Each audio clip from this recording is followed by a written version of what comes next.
We're sitting here today because of Alice McDermott. Let me tell you why.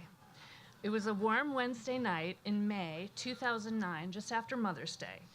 A group of people crowded into the meeting room at the Arts Barn in a Gaithersburg neighborhood for the first ever meeting of the GBF committee. Judd Ashman led the meeting. Judd was then a city council member. He's now our mayor. He had been to the National Book Festival downtown, and he had a vision. Why not Gaithersburg? He got the city council to agree to sponsor a one-day festival that would draw top authors from around the country to our community and showcase Gaithersburg as a cultural destination. The mayor asked for volunteers to show up at the meeting, and there we were. We didn't do much practical stuff at the first meeting. I remember drafting the mission statement, talking about some dates.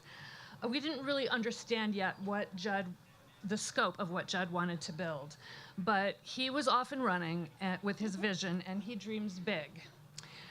His first stop was National Book Award-winning author and three-time Pulitzer Prize nominee Alice McDermott.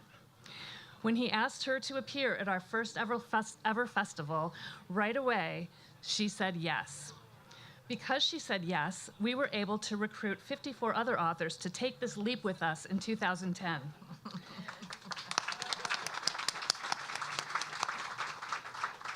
Because she said yes, today we're hosting 120 authors and thousands of book lovers. Because she said yes, you're sitting here today. For this, I will always be grateful to Alice McDermott. I'm not the only one who is grateful to Alice McDermott. As a humanities professor at Johns Hopkins University, she's earned the gratitude of many former writing students, one of whom joins us today. Jane Delury was one of Professor McDermott's creative writing students. As do many of Alice's former students, Jane has gone on to great things. She's a gifted short story writer who's won the O. Henry Award, which is an award for short stories of exceptional merit. She spent her childhood in California and completed her education and started her adult life in France. She now lives in Baltimore, where she's an associate professor of creative writing and English at the University of Baltimore. She's drawn from her knowledge of France and its villages to create her first novel, The Balcony, which she will discuss today. Alice and Jane are going to be led in discussion by someone whom I'm proud to say is another longtime friend and supporter of GBF, Beth Ann Patrick. Beth Ann is also known as the Book Maven on Twitter, where she created the hashtag Friday Reads. She first appeared with us in 2014 as the author of her own book, An Uncommon History of Common Courtesy, How Manners Shape the World. She's then returned multiple times as an interviewer. While she's not writing her own book, she's a journalist and reader who's built her career talking about books. She's a sought-after speaker and moderator, and we're thrilled that she joins us today to lead the conversation. Ladies and gentlemen, please welcome Alice McDermott, Jane Delury, and Beth Ann Patrick. Thank you. Thank you so much. Great to be here today. I'm just, as I said earlier, so glad the royal wedding took place at the right time. Maybe we should all be wearing fascinators with books on them. Something like that would be very apropos today. So I'm here with Alice and Jane, both of whose books, as I've said to them, I've read twice through each. So I think I really am the expert here today on these two novels. And because of that, I'm going to ask them to each describe their book with particular attention to its historical setting. So if you would start, Alice, start things off. So tell us about The Ninth Hour and its New York-focused setting. I will. In time, yes. Absolutely.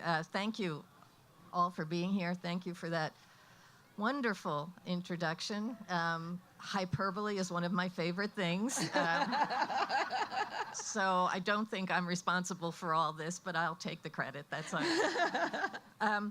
The Ninth Hour is a book, I suppose in summary, it's a book about nuns. I'm as surprised as anyone that I was silly enough to write a book about nuns. Most of it takes place in the early part of the 20th century in Brooklyn, New York, or at least in my version of Brooklyn, New York. Not exactly the one you'll find if you get on Amtrak. I think What's important to me about this novel is that it is a vision of a time and place that is past. And so the novel is actually told from a 21st century perspective. But it is told as if it is happening in real time. So I wanted both the sense of looking at a time and place that no longer exists, but looking at it with the same vividness that we would experience real time, as we're doing right now today. Part of what I was trying to do with that was to get this sense of the vividness of the unseen.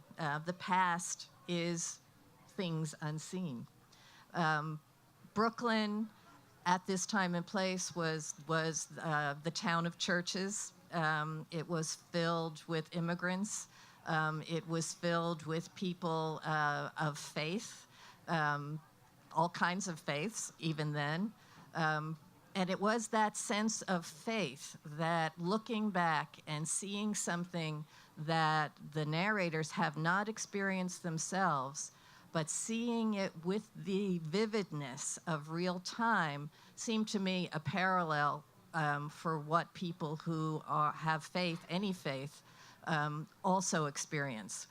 The thing that they have not experienced, the thing that they have not seen, has more vividness than the daily that's right in front of them. So it was a looking back to a time and place that I haven't experienced, that my narrators haven't experienced, but that I wanted the reader to experience. That's an amazing thing, because it's almost like religious iconography, isn't it? About making Brooklyn into, I don't know, a triptych that might appear behind an altar. So I really appreciate that. That brings up a lot of images for me, and I'm sure for everyone else as well. Now, Jane, you have a place, a French manor house, and things happen for you and your characters in very different periods of time, in very different voices, but it still is a particular setting. So talk to me about that. Talk to me about this house and its inhabitants. I will. And who wants to follow Alice McDermott, by the way? The Ninth Hour is beautiful. It's so beautiful. So thank you for being here.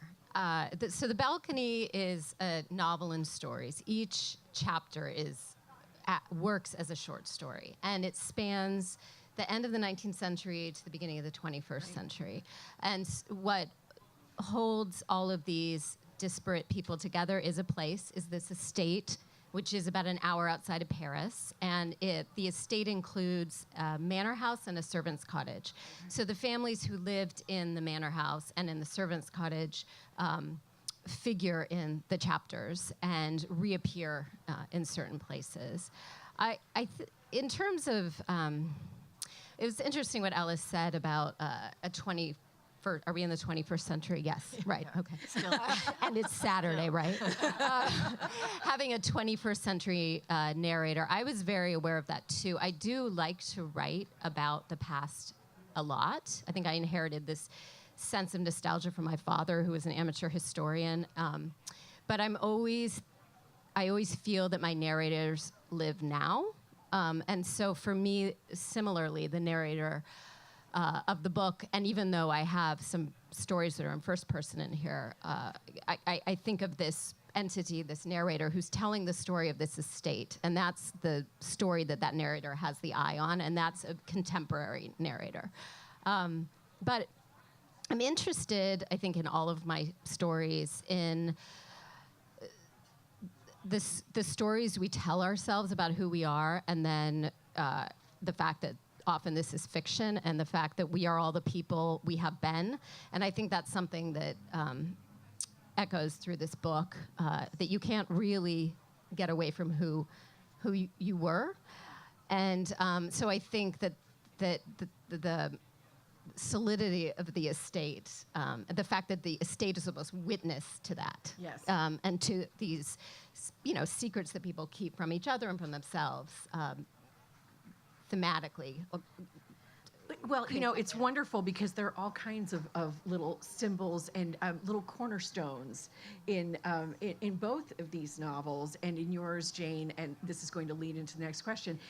For instance, there are a lot of silk makers symbols because of a connection to that industry that is tied into this manor house in Benneville, France. So, what drew you to this location, to this town, to this imagined manor? We know from your introduction that you've spent time in France. So this comes from, a place of personal experience. And I'm wondering if you knew a house like this, if you lived in one. So I'm a fiction writer, and if anything, I have learned that I don't really like writing about my actual life. But putting this book out into the world has been interesting because why did this woman who is from California write about all of these French characters? And I was married to a man from France. I went there and did some graduate studies, and I stayed and lived in Grenoble and taught there. And we ended up getting married, and I was part of his family. So that does inform I would not have written this book if that had not been true. There's a forest that figures in the book that surrounds the estate, and that started for me as the Forest of Chateroo, where my ex-husband's grandparents lived. And I just loved that place. Chateauroux is in the middle of nowhere. I kind of think of it as the Sacramento of France. I'm from Sacramento, and I've had a lifelong frustration with not living in the fabulous places I think I might, so I just write about them. That forest, I started writing stories about that forest, and there's also a elaborate vegetable garden that figures in the book, and that is based on Renee's garden, my ex-grandfather-in-law. The manor house itself is based on a house that we rented for my mother's 60th birthday, where my family stayed for 6 weeks. So there is a little bit of. So that's how you came to it. That's what I see. But then with fiction. Wonderfully, everything can become something else. It's just about the tunneling in. So, Alice, how about, as you said, writing a novel about nuns was not what you intended when you started out, but how did you come to this novel? How did you come to the street that Sister St. Savior finds herself on? The place. I mean, I'm sure it could be that Sister St. Savior's voice came to you another way, but very specifically that Brooklyn street. Without going too far afield, my initial impulse for this novel, and every novel, as you know, and every short story, has a different genesis. You really are. Every time you start a new one, you're starting all over again as a writer. Right.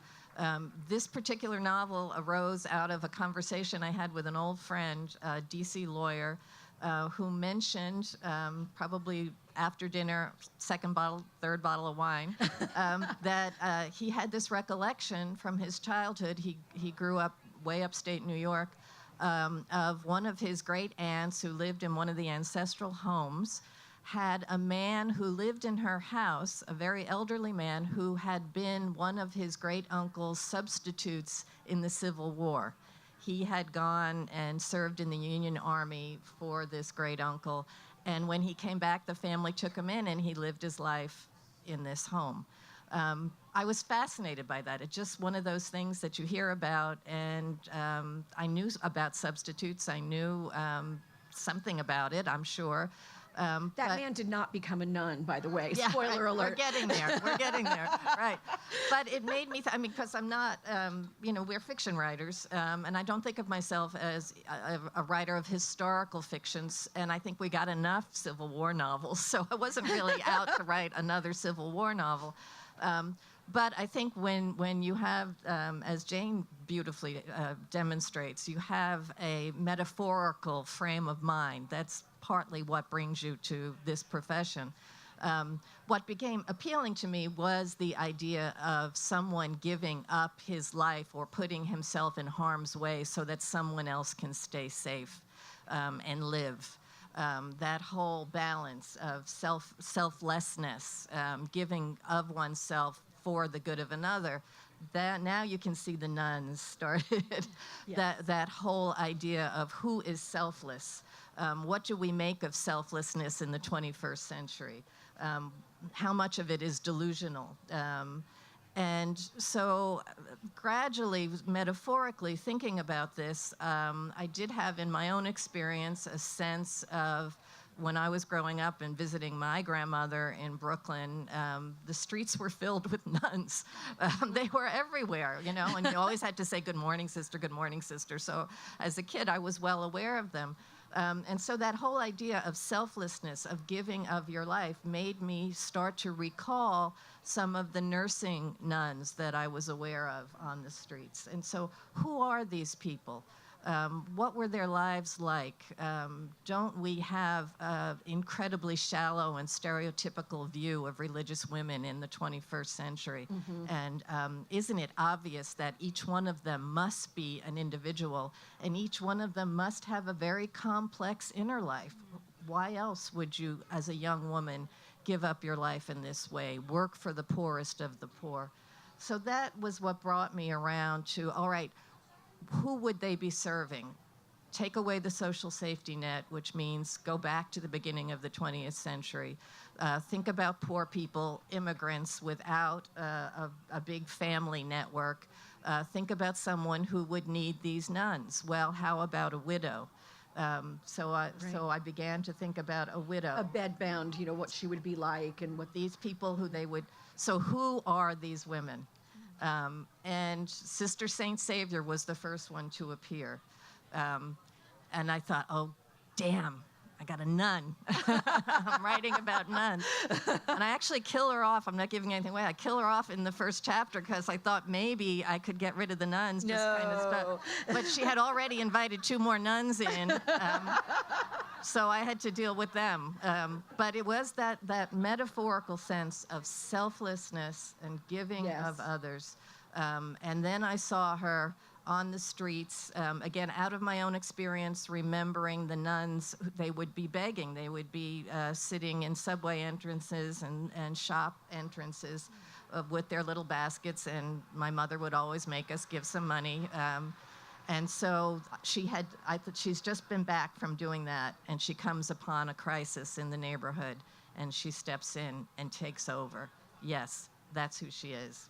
Sister Saint Savior. There she is. And actually, this has me jumping ahead on my question sheet because, Alice, you and I talked about this last fall, right as your book was coming out when I interviewed you for another publication.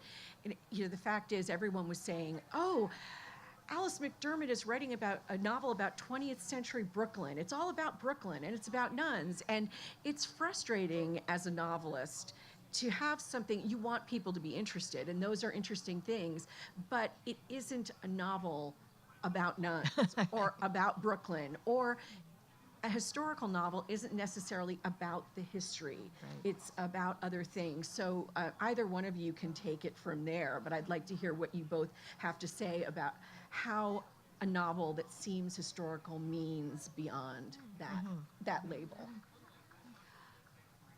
Well, I think it starts with character, really. I mean, everything I wrote because of the characters, and some of them happened to live in, 1890, and some of them happened to live in 2016. So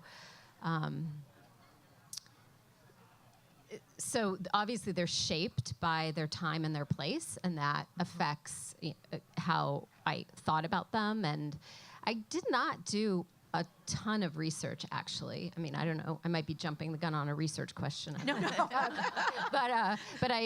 But I started with, for example, in the story that takes place in 1910, I started with the idea of this man and his 2 sons, and it's snowing for the first time in a century or 2 in this place, in this village of Benville, and he lives in the estate, and he and his sons are outside in the snow, and his sons are just delighted by this snow. It's just magical. And he has been lying to his whole family about where he comes from, and he actually grew up in snow. So it started with that. Now, the reason that he lied to his family, there's a historical reality to it, but it really, for me, that piece is about a man who can't share his own childhood with his sons and how that's affected his relationship with them. So, Yeah, and I think I think in some ways we forget that literary fiction is not about its subject. Other kinds of books are indeed, of course, if you're going to pick up a book about the French Revolution, you're going to expect it to be about the French Revolution. Right. But fiction is not exclusively about its subject. That's the subject of the novel, but the novel is about thematic things. It's about character. In some ways, I see literary fiction leaning more towards what poetry does than what journalism does. Yeah. That sense of, I would like to read a poem about somebody building a fence because I want to know how to build a fence. Nobody would say that. Good fences make good neighbors. Yes, good fences make good neighbors. Yeah, but specifically, where do I start? So it's that sense that fiction is offering something over and above its subject. Yeah. But that's the hard thing to talk about, Yes. So you can't blame publishers who want to say, oh, it's a book about nuns, it's a book about France. If you like France, you're going to love this novel. But we miss out on in some ways, I think of it as all the things that fiction points at, but doesn't necessarily address. And that's the ephemeral stuff that makes fiction transformative and wonderful, but also makes it very difficult to talk about. It does make it difficult to talk about. And when I am working on things, interviews, author portraits, whatever, profiles, whatever, editors are always saying, oh, well, less about the book. People won't have read the book yet. They don't want to hear about it. They want to know about the author's favorite brand of coffee or wine or something. And I get that. I get that we want to feel we know our favorite authors, but it's that interstitial, that space between what the book is about and what the writing is actually about that really interests me. So I think it's wonderful that people can come out to something like today and hear some of that. So, but when it comes to periods in history, are there any that either one of you would love to tackle? Or are there some that you wouldn't touch? I'm wondering, because it could, since you're novelists, I know that your ideas come to you the way they come to you. It's not like you're going to say, you're not writing formulaic genre fiction. You're not going to say, well, I'll set the next one in medieval Scotland, or something like that. But is there anything that really grabs you or anything that you really would say, no, that's for someone else? Is that a fair question? yeah, it's an interesting question. I have to think. Do you have an answer? The Trump era. I'm gonna decline. I double pass. I actually have to tell you a great story about that, Alice, because you may not be able to. I just interviewed Barbara Kingsolver the other day, who has a new novel coming out in October, and it's wonderful. And in the book, which is set partly in the 19th century, partly in the 21st century characters do have to grapple with this administration that's coming in. And I mentioned it to someone else, another critic, and she said, oh, you mean we're going to have to start grappling with Trump books, with novels? And so who knows? But yeah, I would give it a pass. Let's keep him out of literature. I think I stop at night, or I start at 1870, and then I stop before the Trump election. I think that's I've learned to not say what I definitely will never write about, but I kind of grew up loving the 19th century novel, even as a teenager, and I think part of me is on a bench in a rose garden in the shade, So I think that's where I feel in the rain. I think that's where I think the 19th and 20th century are sort of that's your bailiwick. my zone. Yeah.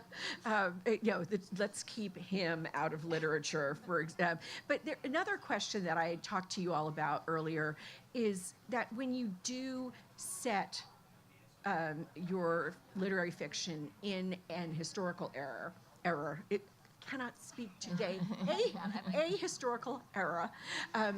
It allows you sometimes to do things you otherwise couldn't. It allows you to, I don't know, talk about phones with dials, for example. Did you find that true? Were there some points in these two books where either one of you found, oh, that's delightful, I can make that happen because of an historical reality? I think for me, and I agree with Jane, I think when character is primary in the creation of a story, one of the risks of writing from about an era that you haven't lived through is a kind of presentism that is assuming what we know they know. How we look at the world, they look at the world. But I also find that delightfully challenging as well. So not to judge the inner lives of people who see the world in a certain way, but also to sort of put yourself as the author at the service of their entire experience. So in some ways, you don't have to get the rotary phones on the page, but you have to know that they were there. You have to have that sense of, wasn't that easy to be connected with people? There weren't that many options for women, for instance, who were ambitious, who wanted to change the world. So maybe something like entering the convent doesn't always mean that they were shy or sacred. They may have been maybe they were very They might have ambitious. seen it in an ambitious way. Exactly. But so I think you have to be aware, and it's not so much the historical context. I think it's more the emotional interior content. What was their experience? And do not judge or don't assume as you're looking through their eyes that what they believed, you believed. What they assumed, you assumed. Right. And that's challenging, but it's also fun. Yeah, and that's a wonderful answer. And it makes me think that people don't do that with each other very well. And I always think my narrators are much better people than I am. You know, they look at everything from everyone's perspective. And so I think that in this book, to answer your question, one of the conflicts that interests me is the way that generations maybe don't understand each other because of their different lived experiences. So I think of an example, one of the more difficult characters in the book, this woman, Hélène, who is one of my favorite characters, but she's really kind of a pain. But she and her there's this scene where her granddaughter is just obsessed with her iPhone. And for Hélène, this is just really a foreign activity. And so there's that conflict there that also exists with Hélène's daughter-in-law, who was inspired by the 1968 movement in France. So there's, again, that generational conflict that has to do with idea, lived experience, perceptions of the world. Well, I love something that you did there, Jane, because Hélène thinks that her granddaughter is overweight. And so Hélène sees this as a chance for scolding. You must buy a fruit for dinner, tonight's dessert, because you've already had ice cream. And then her son says, you know, you can't say things like that to her. That's how girls get problems. That's how girls get, body image problems. And it's so shocking to her, because to her, that's how you keep your body image proper is by eating fruit for dessert. So, it works both ways like that. Do I have a couple more minutes, or are we? Oh, I want to turn it over to questions from you all in a moment, but I just do want to ask if either one of you can tell us anything about what your next book or books are going to be. You don't have to tell us much, but Jane is silent. This is where I warned her I might do this to her at one point, so.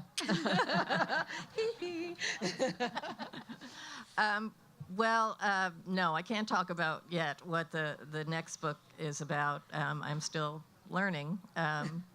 But I am having an interesting experience in that I've been commissioned to write a play. Not something that I claim I know how to do. As a matter of fact, I'm learning. I don't know how to do that. Although I've been a playgoer all my life and a play reader avidly. But what an interesting way to think about narrative. Any of you aspiring writers, prose writers out there, read some plays. It really opens your eyes to narrative structure. Oh, wow. Yeah. And just the idea, and this is going from, being a fiction writer all my career, and then thinking, not only do I have to get this dialogue right, but real flesh and blood people are going to be saying it out loud in a real space. I got to move them around. I have to figure out who goes in and who goes out. Real people are going, and I'm a terrible collaborator, so so I'm already resenting the actors and actresses who are going to take my words and not do it right. But it's nice to be a novice. As I say, every time you start a new novel, you feel like a novice. But starting a whole new genre, you really refreshingly remind yourself, I don't know anything about this. I love it. Alice McDermott, beginner's mind. Now, I'm going to let you begin to ask your questions. And so I'll call on you each. Do I need to have anyone repeat questions for recording or anything like that? Okay, go right ahead. Up with those hands. Right here.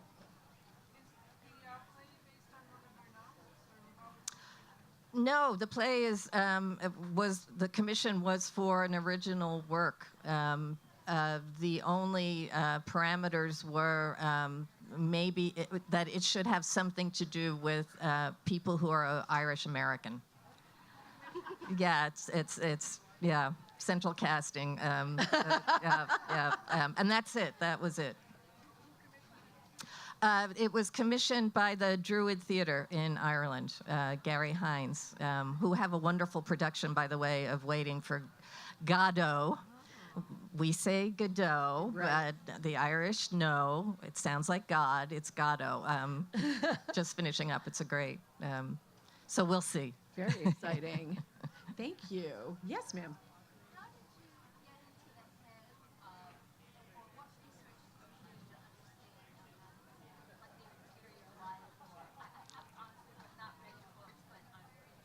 But you will today. And so the question is about how Alice came to understand the interior life of nuns. Really, the same way you get into the head of any character. Not to, you don't go through how do nuns think. You go to how does this individual think? What's her experience of life? What brought her here, looking out through her eyes. And again, understanding that each and every one of these characters are indeed individuals. I mean, that's what we go to fiction for, to experience another person in a way we don't experience another person in life, to hear their inner voice, to know their emotional life, even if it goes entirely unspoken. Early on, I realized that there was no particular order of nuns who would fit my purposes for the novel, so I had to found my own order. It was time. I love that. This is what you can do when you write fiction. And I have to say, I think Alice had an easier task understanding nuns than Jane did understanding the French. But Right. So next, I'm sorry, I saw a hand right here. I read that night when I was a young person. I thought it was beautiful. It was very moving. I was 12 and reading about like a 12-year-old girl. Do you have any advice for writing a literary novel from a young person's point of view for adults? Again, I think it's if you approach a character as any kind of category, you're approaching from the wrong direction. I think every writer should assume, just as every reader should assume when the reader enters the novel, is I am going to hear from a unique individual unlike any other, and I'm going to experience their life and see the world through their eyes, because they are unique. So I think it's any character that you put yourself at the service of the character, and in some ways you interrogate the character as the writer. Tell me who you are, rather than I'm your creator, I'm going to tell you who I think you are. And it's that simple listening to the voice and getting it on the page, the individual. Yes. Hello, Don Lee.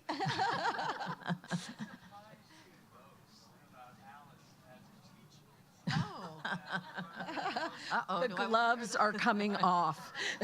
This is the man I'm marrying in a month, and we did not rehearse that. Wait, what was the second? And he always asked me two-part questions. What was this? Okay. Okay.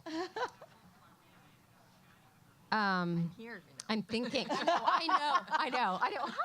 No, I know the most important thing I learned from Alice McDermott. I'm trying to think of what surprised me the most. I don't know what surprised me the most. I'll have to think about that one.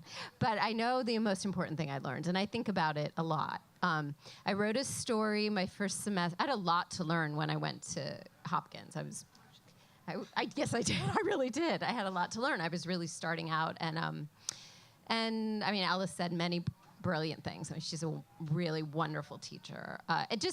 She always voices the essential. I mean, what she just said about character, for example. But I wrote a story, and it was, I think, the first story where I was starting to get at something, meaning I was starting to figure out my sensibility a little bit. And I wrote a story that took place in Italy, about a girl and her mother and her father and a visit by Mussolini to the ceramic factory that they owned. And it was based on some time I had spent in Italy while I was living in France and this ceramic factory nearby. I remember Alice, she's a very gentle teacher. I mean, she that's how I think of you, very gentle. She just says very wise things gently that you then think about for the next, 20 years. Has it been that long? Anyway, with that story, I was writing about the past, and I was writing about the past of the character, which is something that I'm always drawn to, I've realized. And I had a scene where the girl went up to the attic of the house and was going through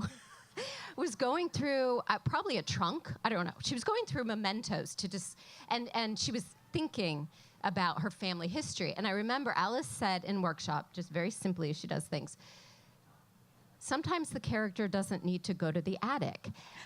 And it was so liberating. It was like, oh my gosh, I can break the paragraph and I don't need her to go to the attic. And I really think about all the time. I think about that. I quote her to my students. I thought about that when I wrote this book. You don't always, the character. I have a story with a character going to the attic, and boy, am I revising. Toot sweet. Well, just make sure something happens in the attic aside from remembering. Yeah. Thank you. Great question. Right here. This may be a somewhat superficial question, but I'm curious as a reader, when I read books, I can see the characters in my head. They have a description. Do you all see them that way? Do they stick with you after the book is done? Do you still hear them? I'll answer the last one yet. No, they don't stay with me. I am so happy to be rid of them. When they are not invited back in, no. They live in the pages of the book, and that's why when you get to the end, you go, yes, I can get rid of it. It's like when your in-laws leave after a long weekend, It's like, I don't have to do anything for them anymore until next time. But yeah, I think visually, yes, seeing them, and while I think when you're deep in the weeds, when you're elbow deep in getting a story composed, they do have their presence, and you do have a sense of them both physically and, as I say, also what their past is, even if it's not on the page. Who are they? What brought them to this point? What made them who they are? Right Oh, here. yeah. I'm so sorry. I would just echo everything she said. But I would also say that I often will draft, and then I'll ask myself, those questions. I mean, not literally, but it's important for me to be able to see them. If I can't see them, then I know I need to think more about them. I am so sorry. I was looking at the 5-minute sign and got distracted. So right here and then right here. Literary fiction is more than its subject. How would you handle a subject fascinating enough to make you forget that? Say again, please. If literary fiction is more than its subject, Uh-huh. how would you handle a subject that's fascinating enough that makes you forget that? Well, in some ways, certainly you want both. Nobody wants a novel that's all theme and no story and no character, I think that's a sermon, So certainly, every writer is first a reader. It's not a chicken and an egg question. You can't be a writer first and a reader second. It just doesn't work that way. I've heard some writers say that, and they're just lying. So what you seek as a reader is the same thing that you seek to do as a writer. So yes, there are thoughtful, thematic issues that you hope that your fiction will deal with. But we all want a story. We want to tell a story and we want to hear a story. So that double life that you lead as a reader and a writer, I think, is the best guide for getting both those things between the covers of a book. Jane? Yeah, I think I would agree. I mean, I think that I do constrain myself a little bit with really with subjects that I find super fascinating, because I know the risk there is that I'm interested in it, but my character isn't necessarily. So I've learned the obviously interesting element is not necessarily the one that I will let myself go toward because of that dialogue. risk. Yeah. And do we have time for one more question? Yes, ma'am, right here. This is a question for Ms. McDermott. I understand you've lived in the Baltimore, Washington area for a long time, but almost all of your books are based on Brooklyn, Queens, and Long Island. Do you ever see yourself writing a book about this area? Probably. I mean, I've written some short stories that are inside the Beltway. Not that they're political. Again, for me, setting is character brings the setting, not the other way around. So it's possible. I mean, it's not that I'm particularly interested in Long Island and Brooklyn and New York.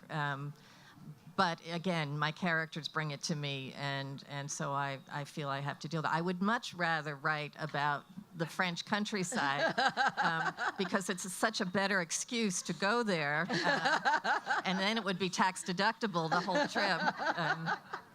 Well, we are out of time, and before I say goodbye, I just want to remind you all that Jane and Alice are going to be signing in the book signing area, and would love to meet you. Say hello over there. I want to say thank you, Alice McDermott. Thank you, Jane Delury. Thank you so much, and thank you, Gaithersburg. Thanks for coming out today, everyone.